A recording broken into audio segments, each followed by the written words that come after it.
Kenapa,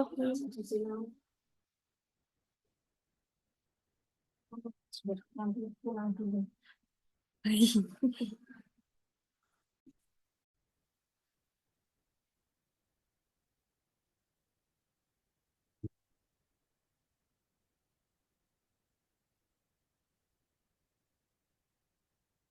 Selamat siang, perkenalkan nama saya Puspita Sari Jatiningsih Nur Cahya.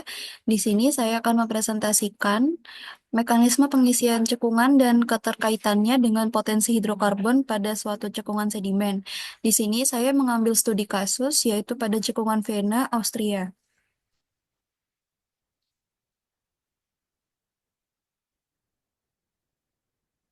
Berikut merupakan basin configuration dan structural setting. Jadi di cekungan Vienna ini Austria merupakan salah satu cekungan yang berada di antara Eastern Alps bagian barat dan Western Carpathians bagian timur laut dan Pannonian Basin bagian tenggara. Pada cekungan Vienna ini sudah mengalami reaktivasi tektonik sejak 250 hingga 300.000 tahun yang lalu, menurut Salcher et al. 2012. Jadi, reaktivasi tektonik ini memiliki arah yaitu timur laut barat daya. Sehingga pada zona tektonik ini memiliki akibat adanya releasing band. Pada zona tektonik di cekungan Vienna ini memiliki nama yaitu Vienna Basin Transfer Fault System atau VBTF. Sehingga membentuk adanya cekungan-cekungan kecil kuarter yang diisi oleh sedimen fluvial sehingga setebal hingga 150 meter dan menindih tidak selaras pada endapan-endapan Miosen yang lebih tua. Nah, berikut merupakan structural configuration pada cekungan Vienna atau Vienna Basin. Jadi, seperti yang kita ketahui, pada cekungan Vienna ini memiliki bentuk rombohedral yang khas. Pada bentuk ini terdapat pola sesar-sesar, yaitu yang kita ketahui, sesar di sini memiliki pola sesar Encelon yang berarah dengan arah left stepping atau iring ke kiri begini. Nah, sehingga struktur ini itu mencerminkan adanya dinamika tektonik cekungan sebagai bagian dari sistem pulled apart basin yang aktif. Jadi, pada pola left stepping ini, bahwa segmen-segmen besar Encelon bergeser ke arah kiri relatif terhadap arah utama sesar induk atau master fault. Jadi, bagian di sini dan ini merupakan salah satu bukti terbentuknya konfigurasi struktur dari cekungan Vienna ini. Pada bagian tengah ini merupakan salah satu bukti dari releasing band uh, akibat adanya sesar Encelon berikut. Nah, yang kita ketahui, ciri khas dari left stepping encelon atau sesar encelon tadi, yang bergerak pada arah sinistral itu, segmentasi sesarnya memiliki langkah ke kiri, sedangkan zona di antara segmen sesarnya sering mengalami ekstensi atau releasing, sehingga membentuk cekungan atau zona pelurusan, yaitu pull apart basin. Nah, pada bagian barat, di sini terdapat beberapa daerah yang merupakan batas utama yang memisahkan adanya zona depresi-depresi dari marginal blok bagian barat.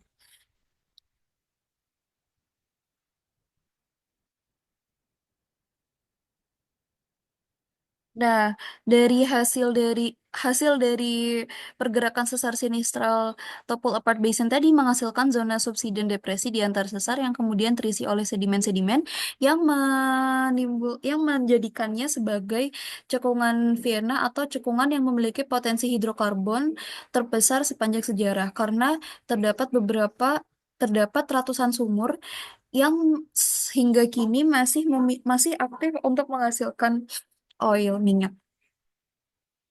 Dan di blok-blok sesar ini terdapat blok-blok tektonik akibat dari pull apart basin dan menghasilkan releasing band tadi menghasilkan adanya depresi dan horst dan beberapa flower structure yang terdapat di cekungan ini. Nah, berikut merupakan pengisian cekungan atau basin filling. Nah, di sini kita ketahui merupakan eh, adanya tektonostratigrafi tektonostratigrafi pada cekungan vena. Nah, di sini kita ketahui bahwa pada bagian bawah memiliki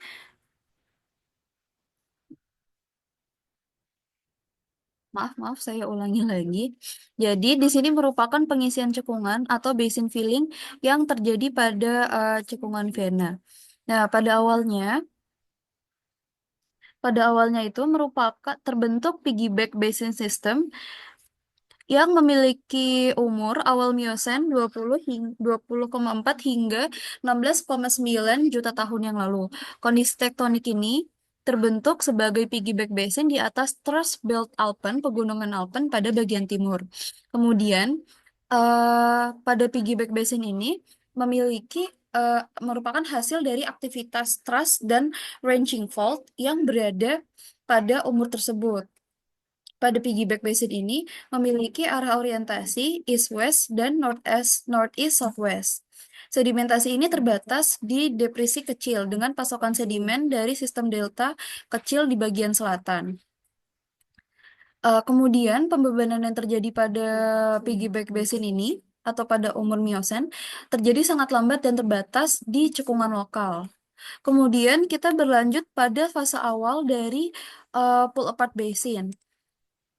Pada fase awal pull apart basin ini memiliki umur pada Late Carpathian 16,9 hingga 16,3 juta tahun yang lalu. Nah, pada kondisi tektonik awal mula pull apart basin ini merupakan transisi dari sistem piggyback basin, kemudian memiliki gaya tektonik tarik-menarik sehingga terbentuk adanya ekstrusi lateral pada pegunungan Alpen. Kemudian struktur dominan pada pull apart basin ini memiliki sesar sinistral strike slip dan geometri yang terjadi pada awal mula pull apart basin ini memiliki depresi besar dengan batas sesar aktif.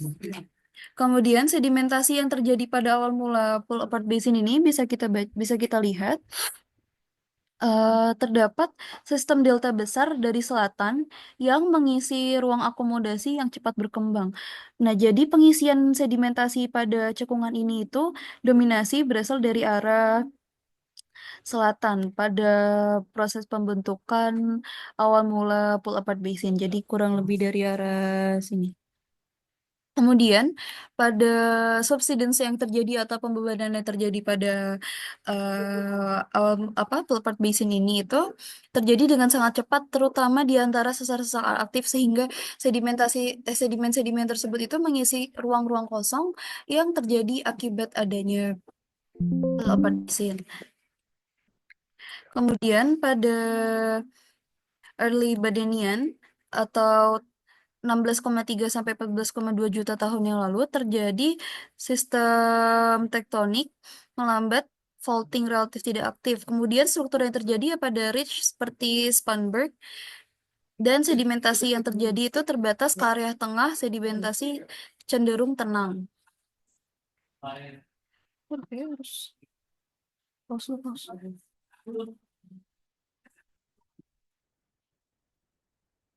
Das, laptop. Kalau udah buka itu bisa recovery mas. Nah ini ambil solusinya apa?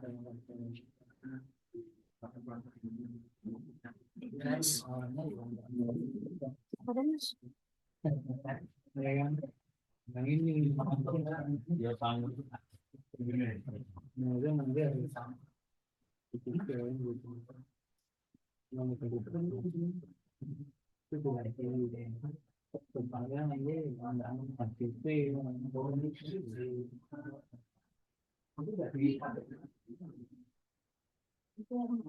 Yang kosong.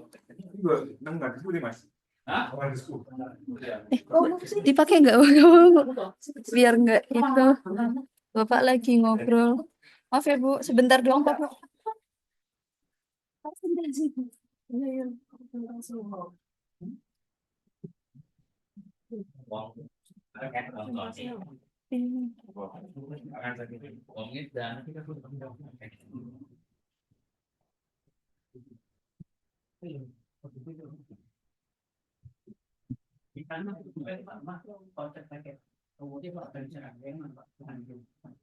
Nah ini yang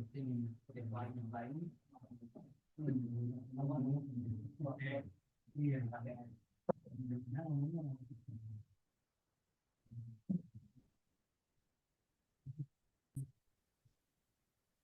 Iya. Kemudian kita lanjut pada early Badenian yang berumur 16,3 hingga 14,2 juta tahun yang lalu memiliki tektonik subsidence yang melambat karena adanya faulting relatif yang cenderung tidak aktif. Kemudian struktur yang berkembang pada umur ini berbentuk ridge seperti daerah Spanberg yang masih menjadi penghalang sedimen sehingga sedimentasi yang terjadi pada umur ini memiliki apa namanya terbatas ke area tengah dan sedimentasi cenderung tenang. Kemudian pada umur Leadbadenian hingga Sarmatian yang berumur 14,2 juta hingga 11,6 juta tahun yang lalu memiliki tektonik yang aktivasi ulang sesar normalnya cukup besar sehingga subsidence yang terjadi pada umur ini memiliki subsidence yang cenderung lokal pada daerah-daerah sini.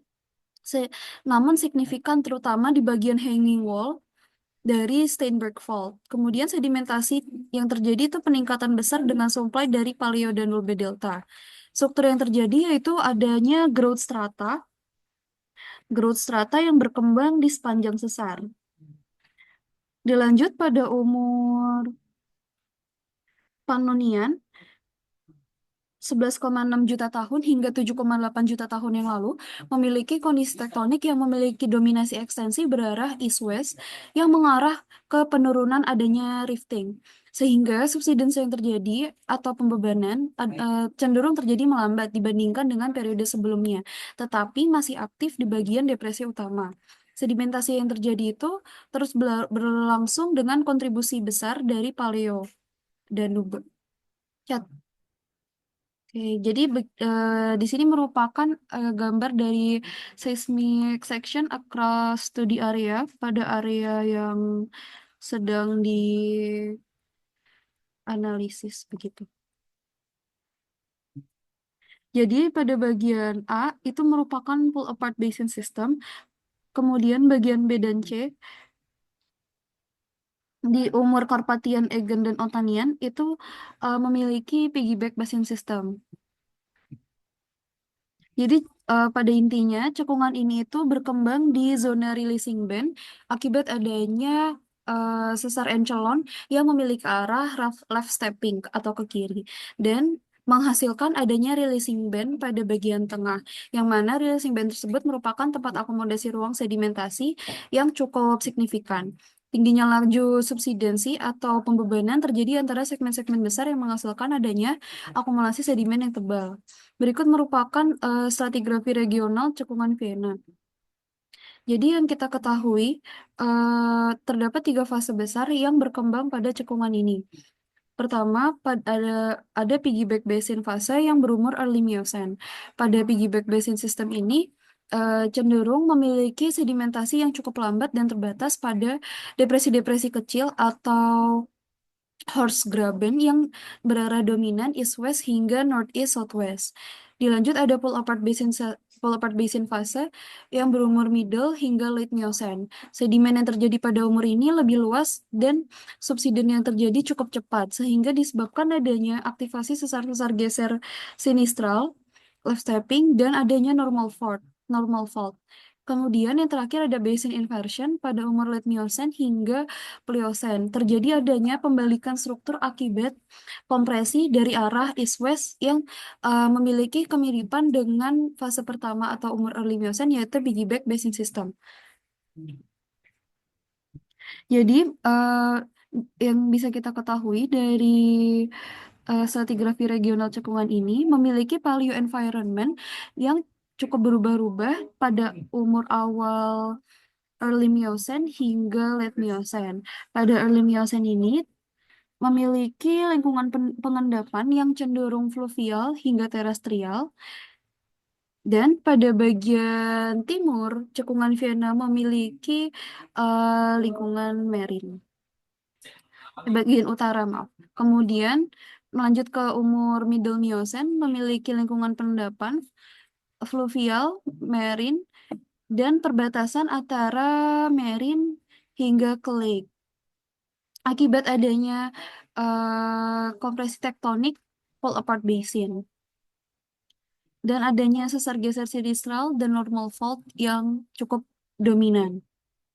Kemudian pada umur late Miocene terjadi adanya decreasing salinity sehingga restricted marine tadi eh, berkurangnya salinitas sehingga terbentuknya adanya lake atau danau kecil.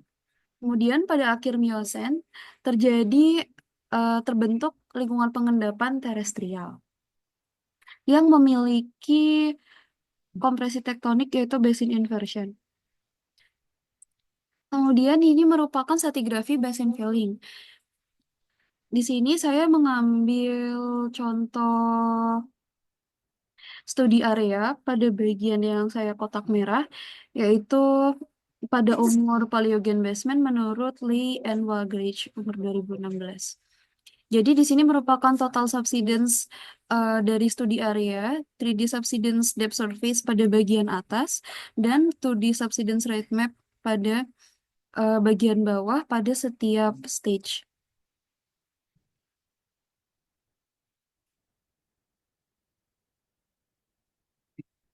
Jadi bisa kita ketahui pada umur Karpatian memiliki total subsidence yang cukup minim dari range 0 hingga 2000 meter. Dan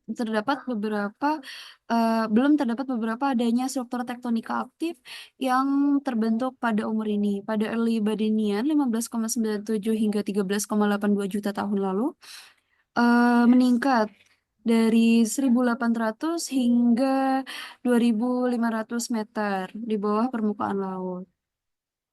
Kemudian pada umur early Panoinan terjadi adanya subsidence pada bagian tengah yang kurang lebih memiliki depth 5000 meter, dan pada bagian luarnya atau pinggirannya memiliki depth yang cukup bervariasi pada 2000 meter hingga 2500.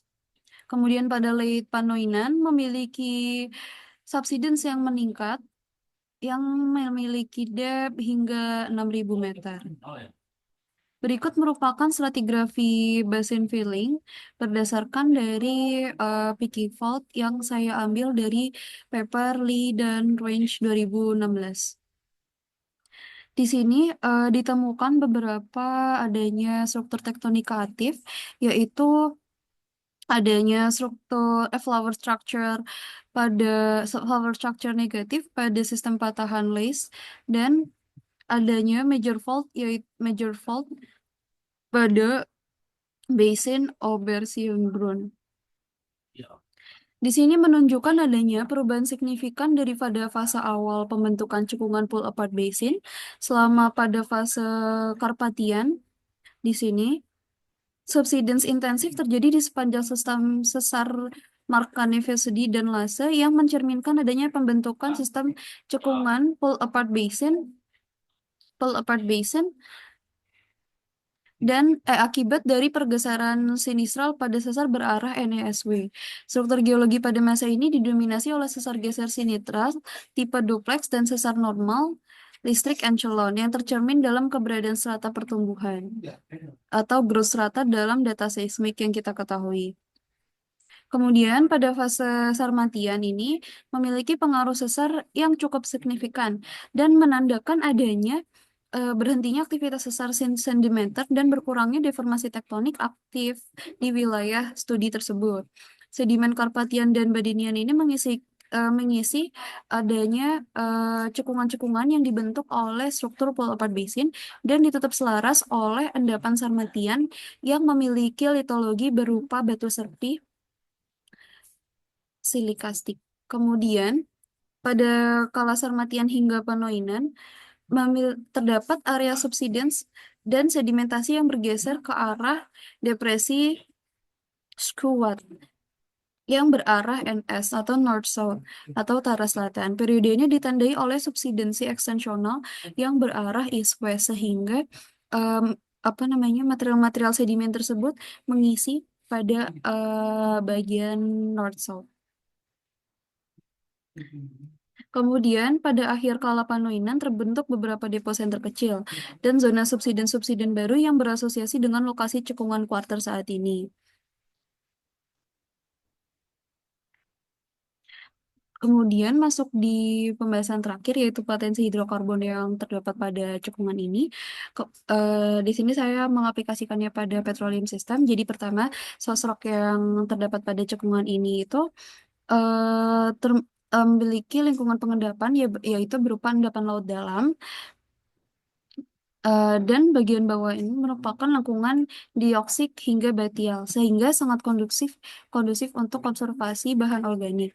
Kemudian terdapat keberadaan foraminifera dominan, organik halus, dan lumpur anoksik yang mendukung potensi kerogen pada tipe 2. Pada reservoir rocknya, pada Madsen Formation memiliki batu pasir halus kasar, bioturbasi, dan sering terimpregnasi minyak. Porositas dan permeabilitas pada batu pasir ini cenderung tinggi. Pada outer salt formation memiliki litologi batu pasir deltaik hingga konglomeratik yang berpotensi sebagai reservoir multizone sehingga bisa applicable pada beberapa reservoir tersebut. Kemudian, ketebalan pada reservoirnya ini diperkirakan berdasarkan hasil data seismik yang telah dicantumkan sebelumnya kurang lebih 50 hingga 100 meter. Kemudian, terdapat sill rock atau batuan tudung pada cekungan ini memiliki formasi lempung lanau dari Luchsky, Baden, Ravensburg, dan Holik dan membentuk penutup efektif sehingga dapat mematangkan hidrokarbon yang terperangkap pada uh, struktur-struktur tektonik aktif yang berada pada cekungan tersebut. Ciri-ciri litologinya berupa lempung masif, marl, dan napal, membentuk sil regional dan beberapa perangkap sil lokal. Kemudian, pada trap atau perangkat terdapat beberapa struktur aktif dominan yang sudah dijelaskan pada slide sebelumnya, yaitu berupa horse graben, anticline major sesar, dan beberapa flower structure negatif akibat adanya sesar geser encelon yang memiliki arah left stepping. Kemudian cekungan tipe pull-upan ini memungkinkan terbentuknya banyak perangkap struktural dan stratigrafi. Kemudian, waktu migrasi dan perangkapnya pada fase kematangan kerogen pada beberapa cekungan ini diperkirakan terjadi selama fase subsiden pada Miosen tengah, Karpatian, hingga Badenian. Cekungan ini sudah aktif sebagai sistem struktural sejak awal Miosen. Kemudian disinkronisasi lagi antara generasi dan perangkap hidrokarbon akibat adanya beberapa kejadian-kejadian atau major fault yang terjadi pada Miosen tengah hingga Miosen akhir. Kemudian migration pathway-nya cenderung vertikal dan lateral yang disebutkan melalui adanya beberapa sistem sesar geser aktif yang berlokasi di Steinberg-Adair dan kontak stratigrafi antar formasi. Berikut daftar pustaka yang saya gunakan. Terima kasih. Selamat siang. Wassalamualaikum warahmatullahi wabarakatuh. Kasih pendalam mau harus sampai